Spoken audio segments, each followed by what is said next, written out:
Ayan, magandang hapon mga bossing. Naghahanap po ako ng marunong mag-repaint at saka marunong sa makina. Mekaniko mga bossing.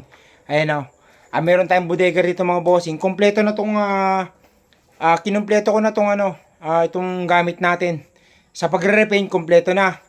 Sa pag-ayos naman ng mga makina, siguro naman kung mekaniko ka, may mga gamit ka rin na extra, pero meron din naman mga extra gamit din naman dito.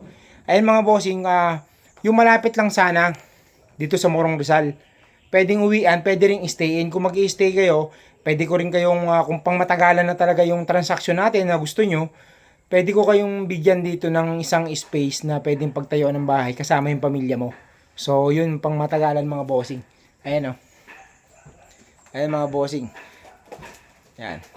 Naghanap ako mga bossing, ASAP, mga bossing no, as soon as possible.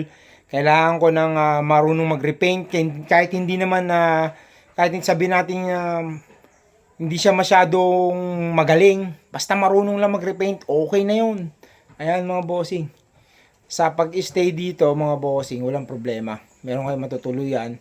Yan.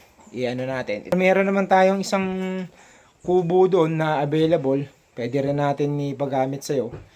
Pagka kung gusto mo lang. Kung gusto mo mag-stay. Ang kailangan ko dito mga bossing yung pangmatagalan. No? Yung pangmatagalan na mga magtatrabaho mga bossing. Yun, kung may kakilala ka or kung ikaw mismo marunong ka, chat mo ako mga bossing. Yan.